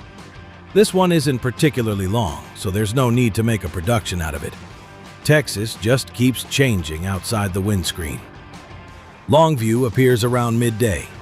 We follow the route toward BP, which sits down a rougher dirt access road around an active industrial site. The Super-Liner crawls in carefully. Fresh restoration or not, I'm not throwing 6 figures of old Mack down a pothole just to save 30 seconds. We reach the unloading area and set up for the drop. Clamshell buckets delivered. I climb out and stretch my legs. Then I notice our next trailer, a reservoir tank. A very large reservoir tank. And because life apparently refuses to let Cal and Boone remain unemployed for more than 24 hours, 2 escort vehicles are already waiting beside it. Longview to Galveston. $35,000. 1 oversized reservoir tank. Front escort, rear escort, and several hours of Texas highway between us and the Gulf. It takes most of the afternoon to get everything ready. The tank is checked, securing points inspected, route confirmed. By around 4, Cal is in position ahead, and Boone is sitting behind. All right, Hank. We've got a long run south, and we'll be going straight through the Houston area before Galveston. A couple of tighter sections leaving Longview, then mostly highway. I'll call anything unusual. Copy. Tank feels good back here. How many times have we done this now? Enough that Cal has stopped printing your name on the paperwork. He just writes Red Mack, large object, probably Hank. That is not true, although it would save time. How's the old truck holding up after the rebuild? Honestly, better every week. I expected it to feel like an old truck with new parts. Instead, it feels like the truck it probably wanted to be 40 years ago. That was nearly sentimental. You're definitely getting close to retirement. I'm not retiring. I'm thinking about Montana. Local work for a while. Nothing wrong with that. You've spent enough years seeing America through a windscreen. Might be nice knowing which bed you're sleeping in before lunchtime. That's becoming the idea. We roll out. The first few streets require every inch of road Cal can give me. The tank sits wide and high enough that mirrors become my entire world through the tight turns. Once we reach the highway, things settle. Hours pass. Longview disappears behind us. Houston eventually flashes past again. Then we continue farther south toward Galveston. Darkness catches us before the run is over. By 11, we're working through the final industrial roads near the coast. Galveston sits on an island along the Gulf, historically one of Texas's important port cities, and still deeply connected to shipping and maritime trade. I'd appreciate more of that if I wasn't currently trying not to plant a giant reservoir tank into a fence. Cal guides us through the final approach. Boone confirms the rear. I swing into the yard, straighten the trailer, and creep toward the marked unloading area. Tank clears. Trailer clears. Super-Liner clears. Beautiful. Break. $35,000 delivered. Cal and Boone sign off for the night. I park nearby and finally get some proper sleep. The next morning starts with fuel. The Super-Liner drinks enough diesel that filling it has become a small financial event. Once that's handled, Mia has another route. Lufkin to Wichita Falls. Wood shavings. Not huge money. Very long way across the state. And conveniently, it gives me a route through Tyler. That matters because the unexplored Texas map is getting very small now. We leave Galveston empty and head north toward Lufkin. The road carries us away from the Gulf and into the forests of East Texas. This is probably the greenest part of the state I've seen. Timber country, tall trees, logging operations, wood processing facilities. A completely different industry from the oil fields and ranches farther west. Weyerhaeuser sits down another gravel access road surrounded by stacks of timber and wood processing equipment. The trailer itself isn't complicated, but this is a long drive, so I give everything a proper look before we leave. Then we ease back down the gravel track. The Super-Liner rocks gently over the uneven road, but the rebuilt suspension handles it without complaint. Once we reach pavement, I check the route again. Wichita Falls. Normally, the GPS would send me whichever way it thinks is fastest. Today, I add Tyler. We haven't seen it yet, and if I'm finishing Texas, I'm finishing it properly. The detour isn't dramatic, just enough to put us through another city instead of skirting around it. We settle in, a few hours of driving ahead. My phone rings. Pierre. Mia tells me Texas is almost finished. Getting close.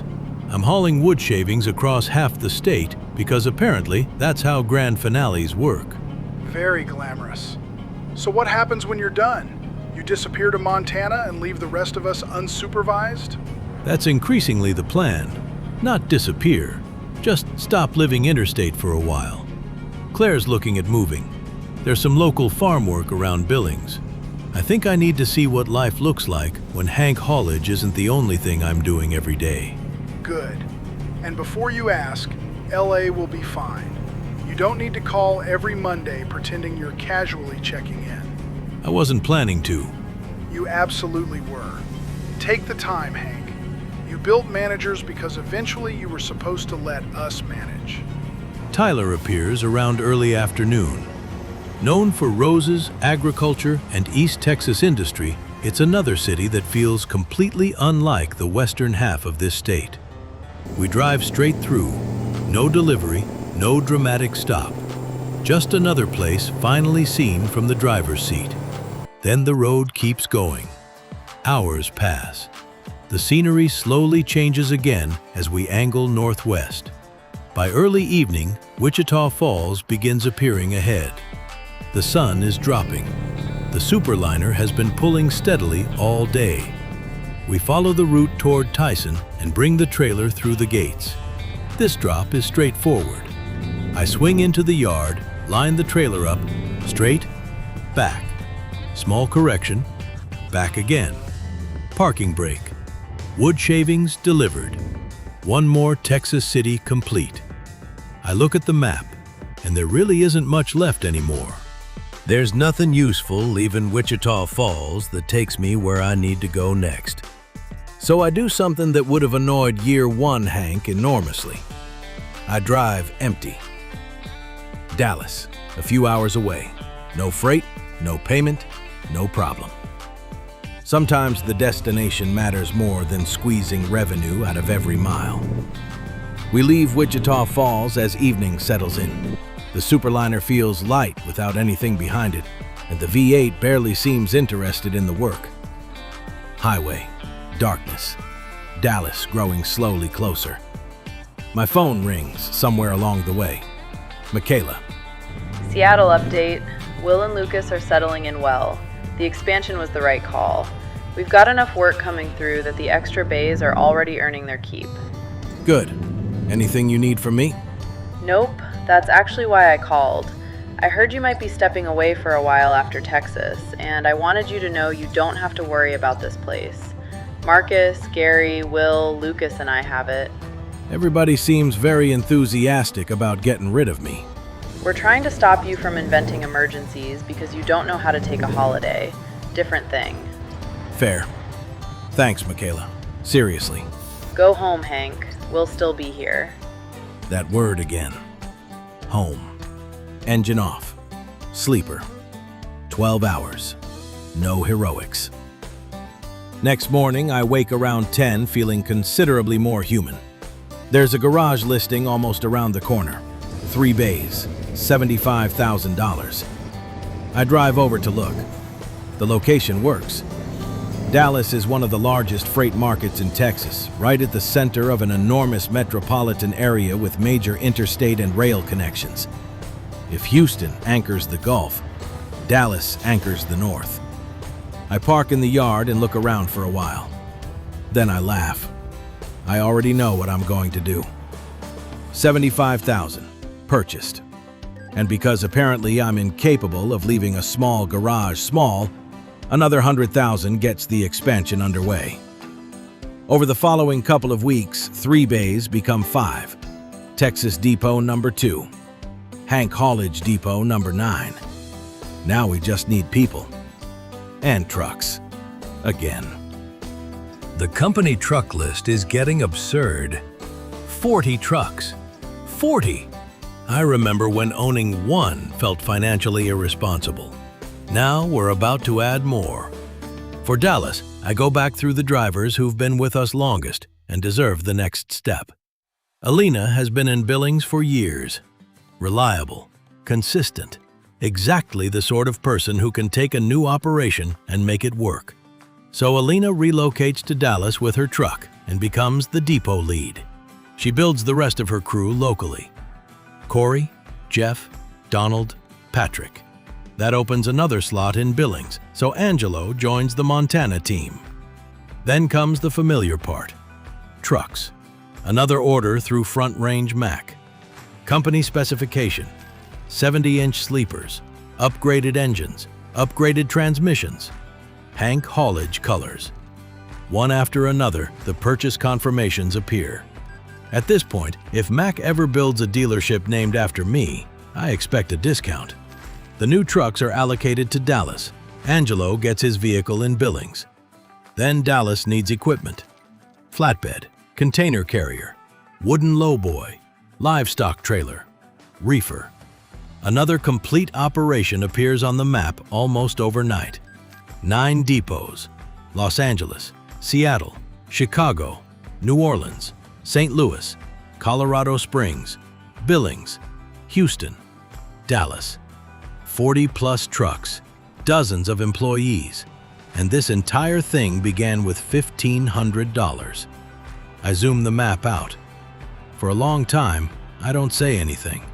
Montana, Washington, California, Colorado, Missouri, Illinois, Louisiana, Texas. Routes crisscrossing almost everything we've explored. And for the first time, the blank space isn't west. It isn't south. It isn't somewhere just beyond the next state line. It's east. A completely different chapter waiting on the other side of the country. But not yet. My phone rings. Victoria. Mr. Morrison, I have something I believe you've been waiting to hear. The final carrier review concerning Hank Haulage has been completed. Your company is formally cleared of knowingly participating in Bayou Crown's illegal freight movements. Formally? No more provisional wording? Formally. The evidence recovered from Vane's operation, combined with your archived records and dispatch data, established that your company had no knowledge of the concealed cargo. That matter is closed as far as Hank Haulage is concerned. 8 years building this place, and I nearly lost it because somebody realized our name looked trustworthy. And you preserved it because you acted carefully once you understood what was happening. You should allow yourself to acknowledge that. Cross? Still missing. I'm afraid that part has not changed. Then leave it there. I'm done letting him decide where I look next. I think that would be wise. Congratulations, Mr. Morrison. On Texas. and on everything else. That's it. Not perfectly, but enough. Hank Haulage is clear. Cross is somewhere out there, and I'm finished chasing him. I stay in Dallas for a little while. Not because there's work left to do, because there isn't. That's the strange part. Texas is explored. The depots are built. Houston is running. Dallas is running. The company has 9 major locations and more equipment than I ever imagined owning. There's no urgent next objective. No state I need to reach before the season ends. No loan hanging over me. No depot that collapses if I leave. I walk around the Super-Liner one morning and realize the eagle paint is covered in a thin layer of road grime. Washington, New Mexico, West Texas, the Panhandle, the Gulf, Brownsville, San Antonio, Houston, Dallas. All over it. Perfect. The truck doesn't need to look new anymore. It needs to look used. I climb into the cab and call Mia. Please tell me you're not calling for another Texas job. No, I think we're done. You think? I've been looking at the same map. You are definitely done. That's what I wanted to hear. I'm heading back to Colorado Springs. No freight, just me. Then Claire and I are figuring out Montana. Good. I'll mark you unavailable. For how long? As long as you need. Hank, the company makes more money in a week now than you used to dream about making in a year. Pierre runs LA, Michaela runs Seattle, Steve has Chicago, Edouard has St. Louis, Ryan has New Orleans, Jana has Houston, Alina has Dallas. Billings and Colorado aren't exactly helpless either. You can step away. You know none of this happens without you. I know. I've seen the invoices. I'm serious. From the first little dispatches in Billings to whatever this monster is now, you've been there for all of it. And I'm still here. Go sort your life out. I'll sort the trucks. Alvarez out. The route says roughly 12 hours to Colorado Springs. No trailer, no customer, no delivery window. Just home. Or one version of home. We leave Dallas and point northwest. Texas falls away behind me. There's a moment on the highway where I realize this might be the last time I drive out of the state for quite a while. I don't make a big ceremony out of it. No speech, no dramatic stop at the border. I just keep driving. That feels right. This whole story began because I kept driving. The difference now is that I finally know where I'm going when I stop. The drive from Dallas to Colorado Springs is long enough that the day disappears underneath the Super-Liner. No trailer behind me, no job timer, just 12 hours to think. Texas gives way to familiar roads. The truck settles into a steady cruise. And for probably the first time in 8 years, I'm not mentally planning the next expansion. I'm thinking about Claire. Billings, that house she's apparently been looking at. Grace's phone call. Local work, dinner at home, normal things. It feels almost irresponsible. My phone rings. Godric Manston. First time we've spoken directly. Hank? Godric Manston. Grace gave me your number. Hope says we've technically been connected through the bank for years without ever properly speaking. That sounds about right. Good to finally talk to you. Grace told me what you're looking for. Yeah. Farm's grown faster than I expected. We've got products moving constantly now, and I'd rather have one dependable transport contact than keep chasing whoever happens to be available. Grace tells me you might be moving back to Billings. That's the plan. Claire and I are working it out now. And honestly, the local work sounds good. I've spent 8 years living on interstates. Might be time I remember what Montana looks like when I'm not immediately leaving it. Well, I'm not going to pretend the farm's quiet. Grace will keep you busy, but you'd be local. And if Hope's right about Hank Haulage, I probably don't need to worry about whether you know how to move freight. I think we'll manage. Let me get settled. Then I'll come out to the farm and we'll talk properly. Sounds good. See you in Montana, Hank. I park, engine off. And there she is, Claire, waiting. So? Texas is done. Actually done? Everywhere I wanted to see. Dallas Depot's open. Company's running. Victoria confirmed we're formally cleared. I've got no reason to turn around tomorrow. That sounds terrifying for you. A little. You still serious about Montana? I've packed half my apartment in my head already, so yes, I'm serious. Good, because I think I am too. There's something else I've been carrying around since before Texas, and for once, it isn't freight. Colorado Springs is quiet that evening. The depot lights are on. The Super-Liner is parked behind us, filthy from weeks of Texas roads, that eagle still visible across the door. Claire and I stand there talking about Billings, the house, her work, my ridiculous inability to take time off. Everything we've somehow reached after years of squeezing conversations between deliveries. And suddenly I realize there is no better time waiting somewhere else. You know what's funny? I've spent 8 years thinking the next big thing was always another truck, another depot, another state, another contract. Then I finally finished Texas and realized the thing I'm most excited about is driving to Montana with you. That might be the most normal sentence you've said since I met you. Don't get used to it. But I mean it. You put up with me disappearing across the country, changing plans, calling from truck stops, turning dinner into a logistics meeting. And somehow you're still willing to move states with me. I'm not moving for Hank Haulage. I'm moving with you. There's a difference. Yeah, there is. And I don't want Billings to just be another place we try for a year. I want us to actually build something there, together.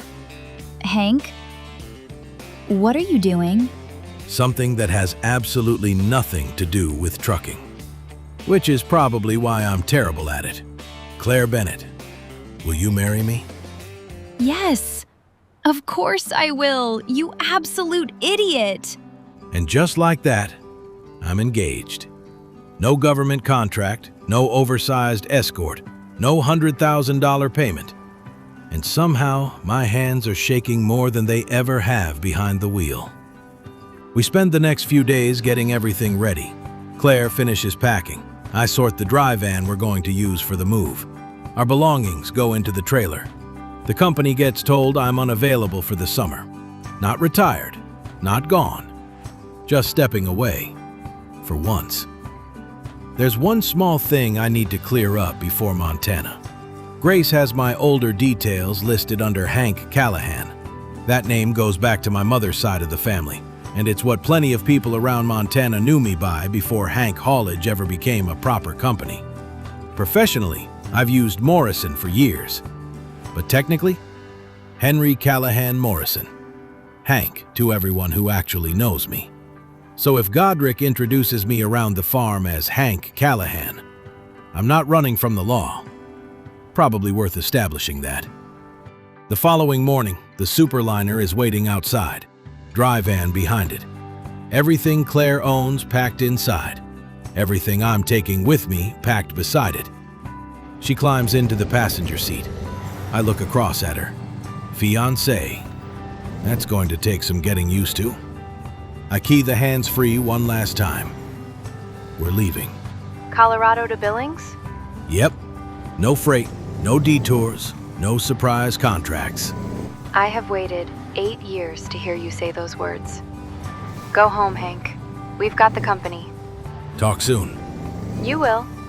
You're incapable of leaving me alone for more than 3 days. Alvarez out. The red Super-Liner rolls toward the gates. Claire beside me. Our entire life packed behind us. 11 hours of road ahead. And for the first time in 8 years, the destination isn't a customer. It's home. Summer begins with something I haven't done in 8 years. Move house. The dry van behind us isn't carrying freight for a customer. It's carrying us. Boxes, furniture, clothes, everything Claire and I want to take north. The Super-Liner rolls out of Colorado Springs around 9 in the morning, and this time Claire is sitting beside me. No phone call, no headset. Actually here. Engaged. Moving to Montana. It still feels slightly unreal. We leave Colorado behind and settle onto the highway. 11 hours to Billings. And for once, I'm in absolutely no hurry. You know, this is the first time I've actually done one of these proper long drives with you. Not a quick ride across town, not meeting you somewhere. Actually sitting here for hours while you do the thing you've been disappearing to do for years. Still time to change your mind. I can drop you at the next truck stop. Very romantic. We've been engaged for about 5 minutes and you're already trying to abandon me beside a petrol station. I'm just saying, there's 8 or 9 hours of this left. You haven't experienced the thrilling part where I complain about somebody sitting in the overtaking lane for 20 miles. I've heard you complain about that on the phone. Frequently. Honestly, though, I like this. I finally understand why you keep coming back to it. You've got your own little world up here. That's what it's always been. Some days it's just easier behind the wheel. You know where you're going. You know what needs doing. Everything else gets left somewhere behind you for a while. And now? Now I'm taking everything with me, including you. Good answer. Wyoming stretches out ahead of us. The road is familiar. Casper comes and goes. The restored Super-Liner cruises along like it's been doing this every day of its life. Claire keeps looking around the cab. The new interior, the eagle on the door reflected in passing windows, the huge bonnet sitting ahead. Eventually, she starts laughing. I still can't believe this is the truck you chose for moving day. What was I supposed to use? A rental van? Most people don't move house using 680 horsepower. Most people aren't moving to Billings with half a trucking company available. Besides, this truck started the whole thing. Feels right that it brings us home. You keep calling Billings home now. Yeah, I noticed that too. The hours pass differently with somebody beside me. Normally, I fill drives like this with calls, dispatch, planning, or just listening to the engine. Today we talk about everything. The house, Claire's work, how much furniture we apparently own despite me spending most of my life in a truck, whether I'm actually capable of taking time off, and what time off even means when your name is still on 40-plus trucks. By early evening, Montana starts feeling close. Then Billings finally appears. The same city where all of this began. Only this time, I'm not arriving with $1,500 and absolutely no idea what I'm doing. I'm arriving with Claire beside me, our belongings behind us, and somewhere in the city, a house waiting for us. Not a customer, not a depot. Home. Billings comes into view around 8:30 in the evening. Claire sits forward in the passenger seat as we leave the highway. So this is it? This is it. Billings, Montana, where Hank Haulage started. You've talked about this place so much, I feel like I already know half of it. Wait until I show you the original depot. Very glamorous. Lots of memories involving not having enough money. And now you've got 9 depots. That got slightly out of hand. Slightly. We work through the familiar streets and eventually turn into the Billings yard, the original Hank Haulage depot. There are newer trucks here now, more drivers, more equipment, but underneath everything, it still feels the same. This is where I sat, looking at an empty workshop, wondering whether this whole idea was completely stupid. Turns out it was. It just happened to work. I bring the Super-Liner into the yard and park the moving trailer safely for the night. Engine off. Claire climbs down beside me. We made it. The following day, we finally get the keys to the house. Nothing ridiculous, nothing resembling a trucking headquarters, just a proper place in the suburbs of Billings. A driveway, a bit of space, Home Depot down the road, enough room to actually imagine staying. By the time the last boxes are inside, Claire has already claimed more cupboards than I knew existed. Put that box over there. No, not there. There. I've transported oversized industrial equipment with fewer instructions than this. Industrial equipment doesn't have to live with your decorating decisions afterward. Fair. It's nice, though. It is. I was nervous. I'm still nervous, actually. Colorado Springs was familiar. My job was there, my friends are there. But this, I can see us here. So can I. That's why it scared me a little. I've spent so long planning the next place I was leaving for that I forgot what it feels like to plan somewhere to stay. Well, you're staying. At least long enough to unpack that box properly. Yes, ma'am. The next few days disappear into normal life. Furniture, groceries, Claire getting settled.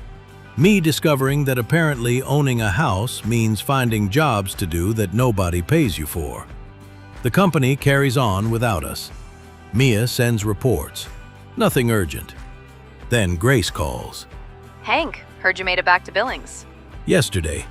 Boxes everywhere. Claire's already reorganized half the house. Sounds like you're settled enough for work then. Godric's around tomorrow morning. If you want to come out, I can show you where the farm is and you two can finally meet properly. Perfect. I'll bring the Super-Liner. Need me to bring anything else? Just yourself. We've got a trailer arrangement for the local runs. Once you know the pickup points, we can coordinate everything directly. Sounds good. See you tomorrow. And just like that, the first job of my new, slower life is waiting. No state line, no 3-day run, no hotel, just a farm outside Billings. I could get used to this. The next morning, I leave our moving trailer at the Billings Depot. Today isn't about relocating. It's about figuring out what local work actually looks like. Grace has organized a dry van-style trailer for the farm runs, something we can use for pallets and mixed products without constantly swapping equipment. Then I point the Super-Liner toward Manston Farm. The drive isn't long. That's still going to take some adjustment. I keep instinctively expecting Mia to call and tell me I've got 12 hours remaining. Instead, 20 minutes later, I'm already getting close.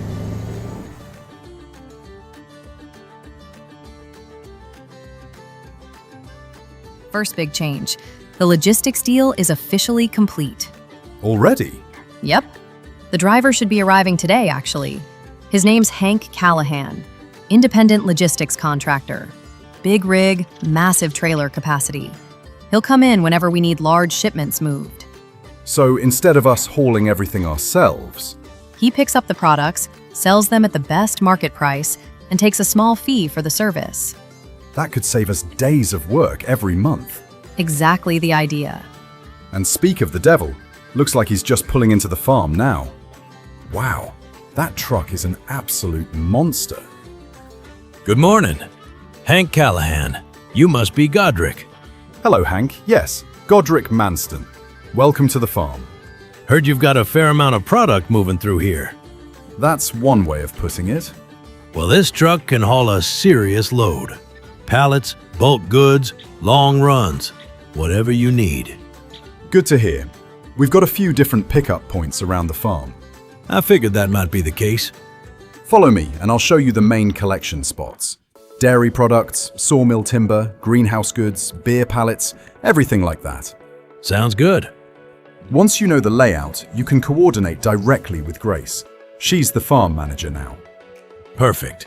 Always nice when someone keeps the operation organized.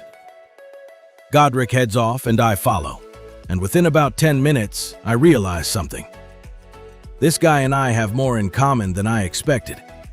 He started small, built, expanded, found new things to produce, kept adding until suddenly the original business barely resembles what he started with. Farm empire, trucking empire, different machinery. Same problem. Neither of us knows when to stop. Local work settles into a rhythm surprisingly quickly. Grace sends over what needs moving. I collect it, I deliver it.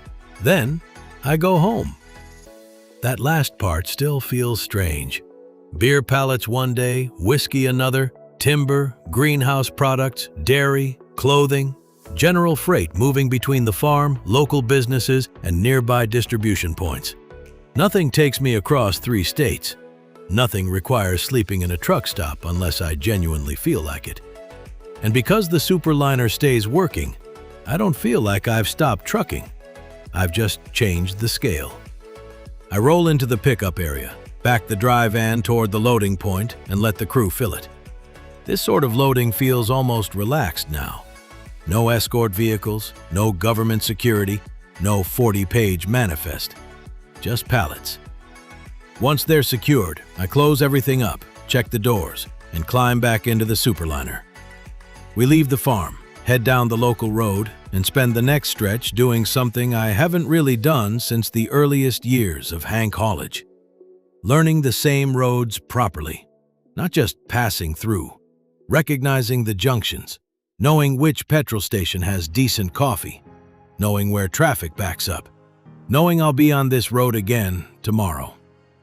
By late afternoon, I'm back at the house. Claire's already home. You're back. Apparently, that's how local work functions. Very confusing. Before dinner? Should I call Mia and ask if something's wrong? Don't encourage her. Beer and greenhouse freight today. Tomorrow might be timber. Godric's operation is ridiculous. You sound like you're enjoying it. I am. More than I expected. I still get the truck, still get the work, but I also get this. Dinner? Exactly. I've spent 8 years acting like dinner at home is some sort of luxury item. Turns out people just do it. Revolutionary. Days become weeks, weeks become months. Hank Haulage keeps growing in the background, but I stop measuring my life by it. Sometimes Mia calls with something important. Usually she doesn't. And that may be the strangest victory of all. The company doesn't need Hank Morrison sitting behind a steering wheel 24 hours a day. Godric does keep me busy. Grace definitely keeps me busy. But when the sun goes down, I'm in Billings, with Claire, at our house. The Super-Liner parked nearby. For the first time in 8 years, I know where I'm waking up tomorrow.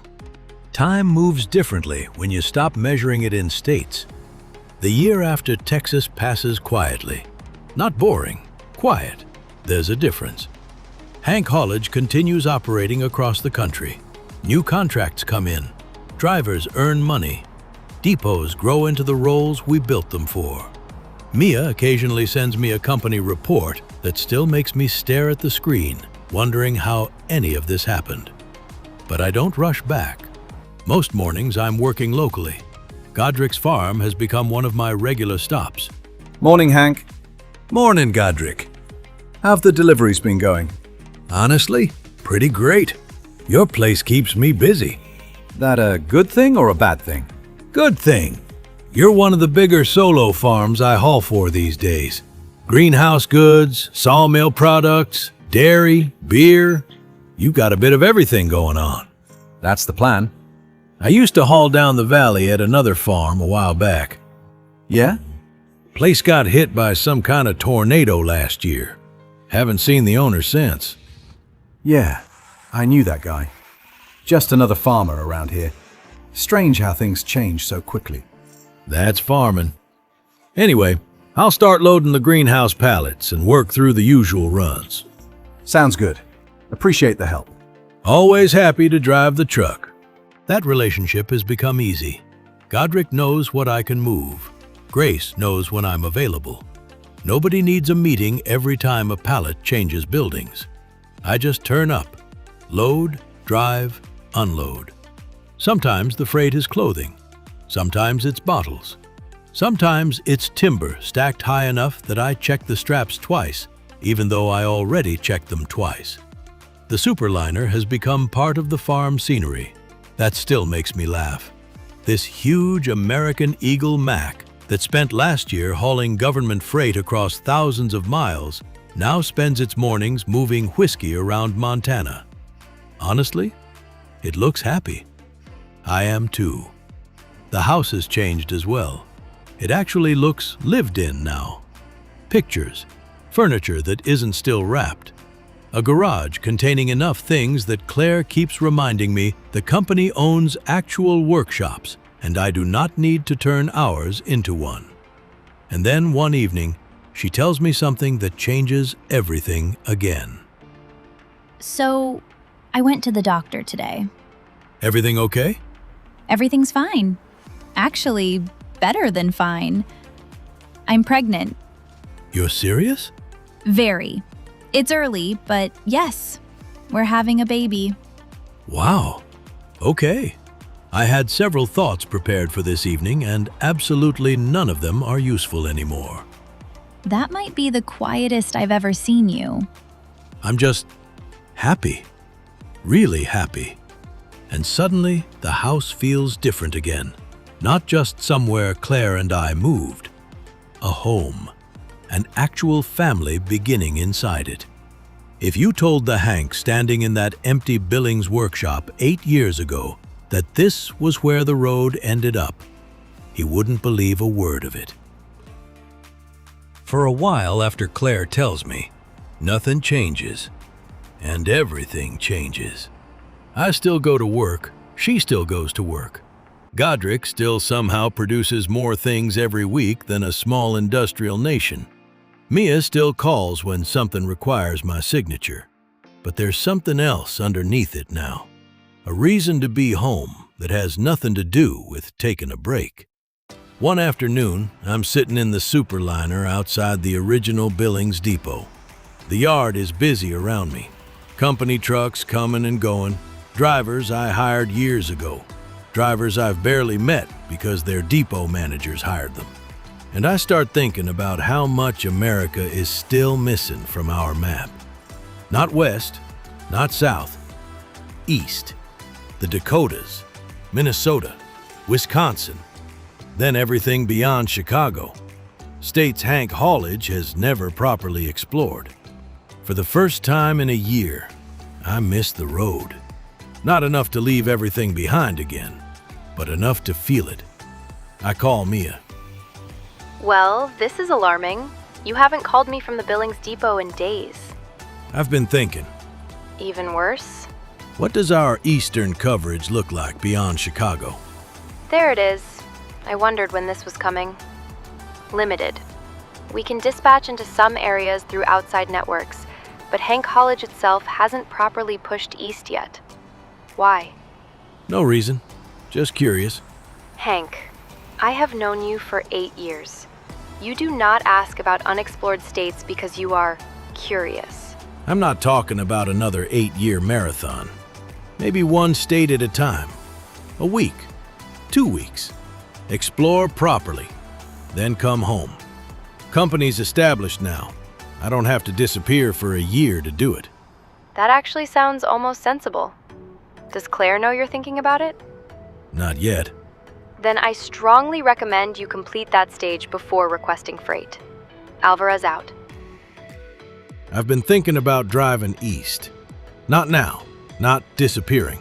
Just eventually. One state at a time. A week or two away, then back home. There's still a huge part of America I've never seen. I knew this was coming eventually. You did? Hank, you've spent a year pretending you don't look east every time you open the map. I'm pregnant, not blind. If you can actually do what you're saying, go for a week, come home, be here, then I'm not going to ask you to stop being the person I agreed to marry. And after America? There's more? Canada? Mexico? Maybe one day Europe. Of course there is. For the first time, the road ahead doesn't feel like something pulling me away from home. It feels like something I can leave for and come back from. That's new. The next few weeks become preparation. Nothing dramatic. No enormous fleet purchase. No $10 million expansion. The Eastern trip doesn't need any of that. Hank Haulage already has the infrastructure. Billings is home. Chicago gives us an eastern foothold. Mia can find freight. The Super-Liner is ready.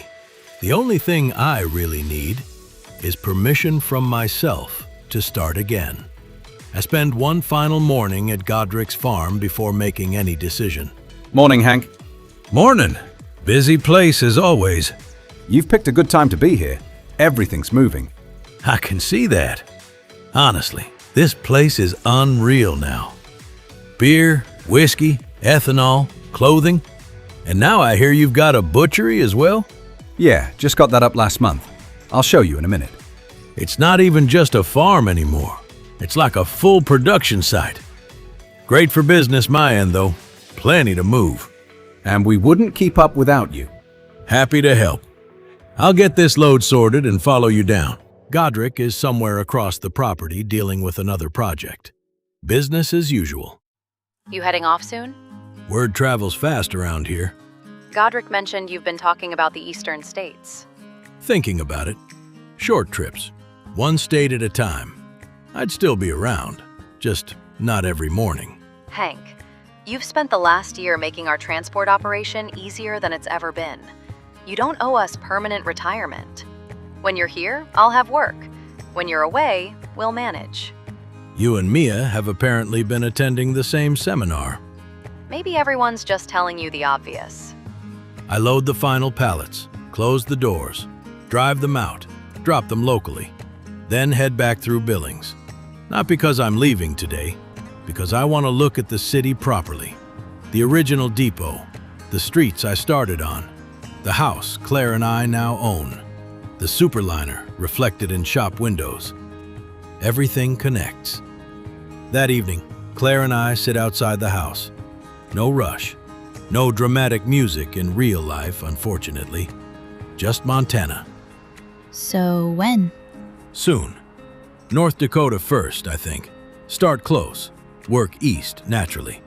I'm not planning years anymore. Just the next trip. Good, because we have quite a lot happening here too. I know. And I'll be here for it. That's the point. I spent 8 years building a company so I could have freedom.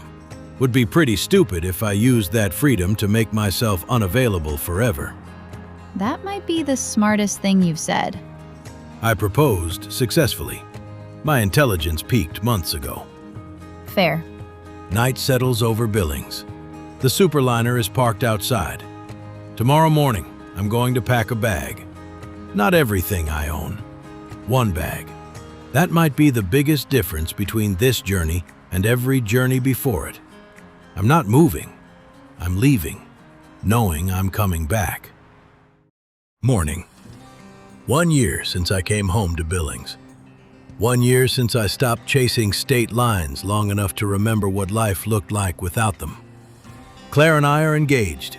We've got a house, a baby on the way. Hank Haulage is stronger than it has ever been. Godric's farm has kept me busy enough that I never really stopped trucking. And the Super-Liner? It's sitting outside exactly where I left it last night. Red paint, American flag, eagle on the door. Still ready. So this is really happening. Yeah. North Dakota first. I'll take my time. Then I'll come home. You promise? I'm not doing 8 years away again. This is different. A state. Maybe a week. Maybe 2 if there's enough to see. Then Billings. Then eventually another. And after you run out of states? Canada's up there. Mexico's down there. And one day, I'd love to see what trucking looks like in Europe. You realize you're going to spend the rest of your life finding roads you haven't driven. Probably. But now I've got somewhere worth coming back to. Be careful, and I love you. I love you too, Claire. And with Chapter 2 of this adventure right around the corner, it's time to go east.